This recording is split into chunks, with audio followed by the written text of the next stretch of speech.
सुप्रभात छात्रों। आज हम गीतिका का पहला पाठ पढ़ेंगे। पाठ का शीर्षक है मेरे संग की औरतें और पहला भाग।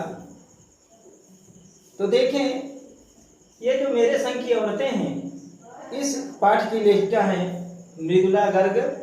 बहुत प्रचलित नाम है, आधुनिक लेखिकाओं में इनका बहुत सम्मान है और आज भी आप साहित्य लिख रही हैं। और आपका जन्म 1938 ईस्वी में कलकत्ता में होता है और आपके मिलजुल मन उपन्यास जो है, इस पर 2013 में साहित्य अकादमी पुरस्कार भी मिला। इसके अलावा उसके हिस्से की धूप, चितकोबरा, कठगुलाब आदि उपन्यास आपने लिखा। आपके इस पाठ में मेरे संग की औरतें, इस पाठ में आज की जो महिलाओं का व्यक्तित्व है, व्यक्तित्व का कहने का मतलब ये कि सबसे पहले तो आप जान लें, ये मृदुला गर्ग जो है, ये एक तरह से कह सकते हैं जो पुरुष का वर्चस्ववादी व्यक्तित्व होता है, पुरुष प्रधान जो समाज है उसका आप कह सकते हैं खुलकर विरोध करने वाली थी। इसका खुलकर विरोध करने वाली थी जो मतलब पितृसत्तात्मक परिवार है। तो इस उपन्यास में उन्होंने महिलाओं के व्यक्तित्व, खासकर अपने घर की महिलाओं के व्यक्तित्व का वर्णन किया है। और ये संस्मरणात्मक विधा की रचना है, संस्मरण है। मैंने बताया था गद्य की विधाएं होती हैं, कहानी, उपन्यास, ये सब तो जीवनी, आत्मकथा। तो ये संस्मरण विधा की रचना है और इसमें उन्होंने अपने घर की महिलाओं के व्यक्तित्व का बखूबी वर्णन किया है और ये भी बताने का प्रयास किया है कि परंपराओं का पालन करते हुए भी लीक से हटकर, यानी विचारों के स्तर से लीक से हट करके भी जीवन जिया जा सकता है। तो आइए देखते हैं इस पाठ का सार। लेखिका की स्मृतियों में उसकी नानी। आप इस पाठ में देखेंगे कि लेखिका की जो नानी है वो लेखिका के जन्म के पूर्व ही इस दुनिया से जा चुकी थी, यानी उनका स्वर्गवास हो चुका था। तो बड़ी कॉमन बात है, कोई चीज लेखिका घर की महिलाओं के मुंह से उनके व्यक्तित्व के बारे में सुनेगी, बड़ी कॉमन बात। जैसे हम अपने दादा परदादा इनके बारे में चर्चा करते हैं घर वाले, तो हम लोग सुनते हैं। तो देखिए लेखिका की स्मृतियों में उसकी नानी। लेखिका की जो नानी थी वो परंपरावादी, अनपढ़ और पर्दानशी महिला थी। परंपरावादी, परंपराओं को मानने वाली। पर्दानशी, जो पर्दा प्रथा में विश्वास करने वाली थी। और इनके जो पति थे वो कैम्ब्रिज विश्वविद्यालय से पढ़कर आए हुए थे, यानी विलायती संस्कृति से प्रभावित थे। यानी एक तरफ भारतीय संस्कृति और एक तरफ विदेशी संस्कृति। अब आप समझ सकते हैं कि जो उनकी नानी थी वो भारतीय परंपराओं में रची पली बढ़ी थी और उनके पति जो हैं वो कैम्ब्रिज विश्वविद्यालय से बैरिस्ट्री यानी वकालत से संबंधित जो स्नातक की पढ़ाई होती है उसे हम बैरिस्ट्री कहते हैं, पढ़कर आए थे। और वो नवाबी रहन सहन में विश्वास करते थे, जिसको आप आधुनिक संस्कृति कह सकते हैं। लेकिन इतना सब होने के बावजूद भी दोनों के विचारों में कभी कोई टकराहट नहीं हुई। यानी कहने का मतलब ये कि कभी भी उनकी रहन सहन, विचारधाराओं का उनकी नानी ने विरोध नहीं किया, यानी अपने पति की रहन सहन का कभी विरोध नहीं किया। और न ही उनके नाना जी नानी के काम में दखलंदाजी करते थे, उनके विचारों में हस्तक्षेप करते थे। फिर है लेखिका की माँ।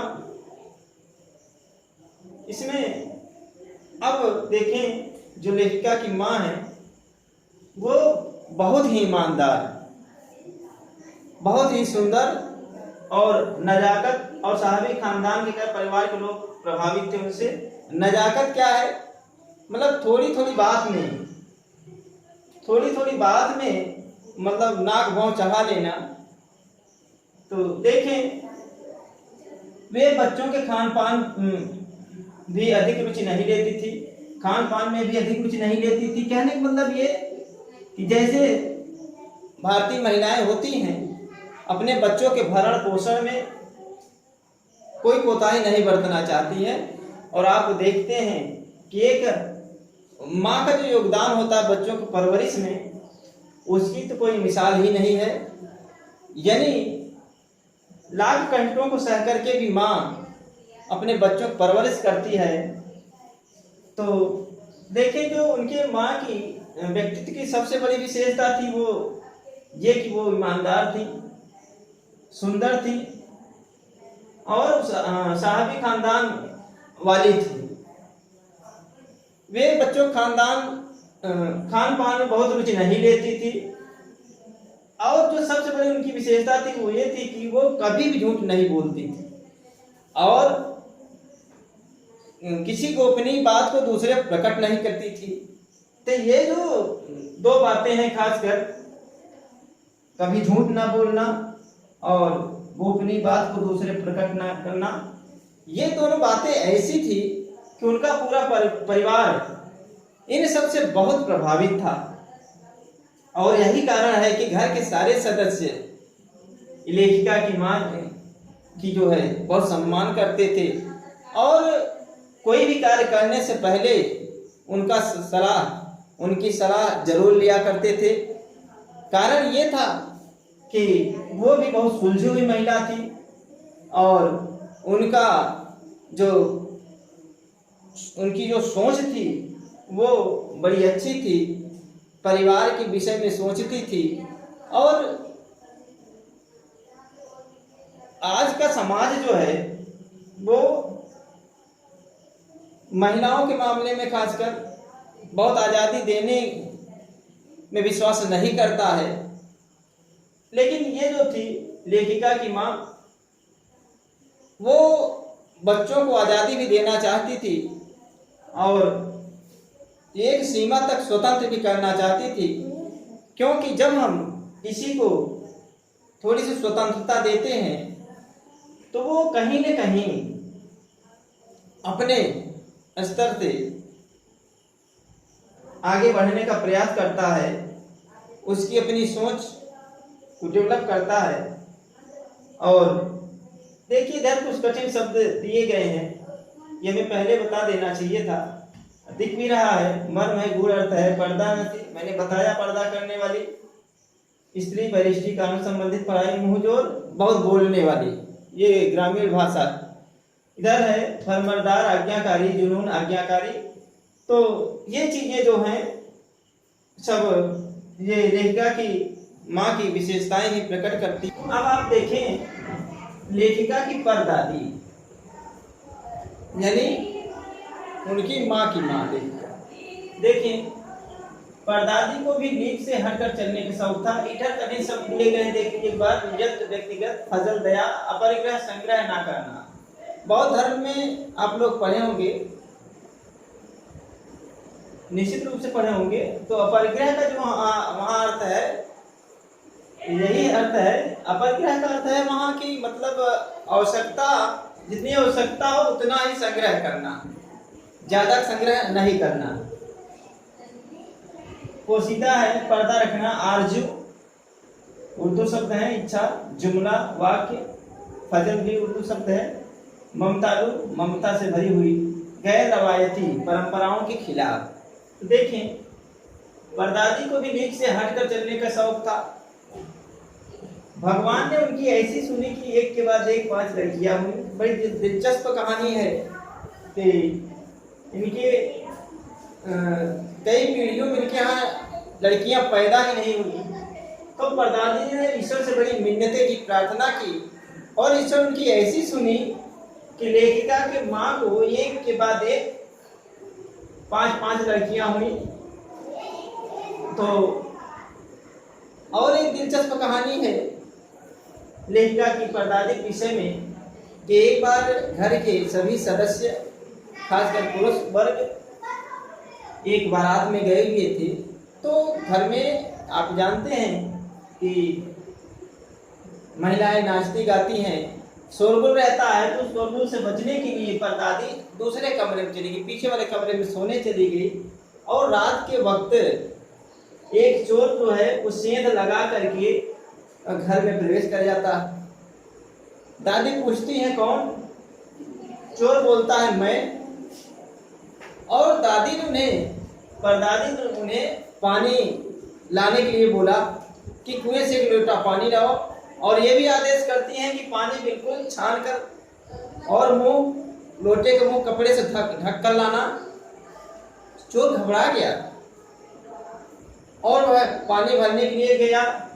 आता है तो परदादी, आधा पानी परदादी पीती हैं और आधा उस चोर को बढ़ा देती, बेटा पी जा।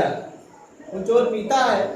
दादी फिर बोलती हैं कि जा बेटा, अब चाहे खेती कर या चोरी कर। और परदादी का उस चोर पर इतना अधिक प्रभाव पड़ा कि उस दिन उसने चोरी करना छोड़ दिया। तो ये मतलब दादी का व्यक्तित्व था। आगे देखें लेखिका के घर का वातावरण। इसके पहले भी आप लोगों ने देखा कि इनके यहाँ ज्यादातर लोग लेख से हटकर चलने वाले थे, और जो पुरुषवादी समाज है उसके ये लोग विरोधी थे एक तरह से, खासकर लेखिका, उनकी बहनें। और जो स्त्रियों को पर्दा में रखने की प्रथा थी, उनको स्वतंत्रता नहीं दी जाती थी पढ़ने वगैरह, उसके ये लोग विरोधी थे। तो देखें लेखिका के घर में सभी को निजी स्तर पर जीवन जीने की छूट थी, मतलब हर व्यक्ति स्वतंत्र था, अपने जीवन को अपनी तरह से जी सकता था। इन्हीं सब कारणों से लेखिका और उनके 3 भाई बहन लेखन के क्षेत्र में प्रवेश कर पाए। आपको पता होना चाहिए कि जो लेखिका हैं उनकी जितनी भी बहनें थी, एक बहन को छोड़ करके सारी बहनें, 4 बहनें हिंदी में लेखन कार्य किया करती थी, और एक भाई भी लेखन के क्षेत्र में थे। और इनके यहाँ किसी एक की चिट्ठी को कोई दूसरा कभी खोलने की हिम्मत नहीं कर पाता था। तो ये जो घर का इनके वातावरण था, बहुत ही स्वतंत्र विचारों के लोग थे, और स्वतंत्र विचार के कारण ही इन लेखिका और लेखिका की बहनों का लेखन के क्षेत्र में इतना मान सम्मान होता है। और स्वतंत्र लेखन आधुनिक समाज में मिथिला गर्ग और इनकी बहनों का बड़ा ही सम्मान है। और इन्होंने जो कहानी, उपन्यास, जो भी चीज़ें लिखी हैं, वास्तव में एक बार पढ़ने के बाद लगता है कि सबके बस की बात भी नहीं है। इस तरह से लेखन करना, बहुत खुल करके पुरुष समाज के ऊपर इन्होंने लेखनी चलाई, ना किसी से डर के, बगैर किसी से डरे अपनी लेखनी पे चलाया है। तो ये मतलब सबके बस की बात नहीं है। इसके लिए मतलब जुनून होना चाहिए, आत्मविश्वास होना चाहिए। इसके लिए भले भी क्यों ना समाज का विरोध झेलना पड़े। तो ये आज बस इतना ही।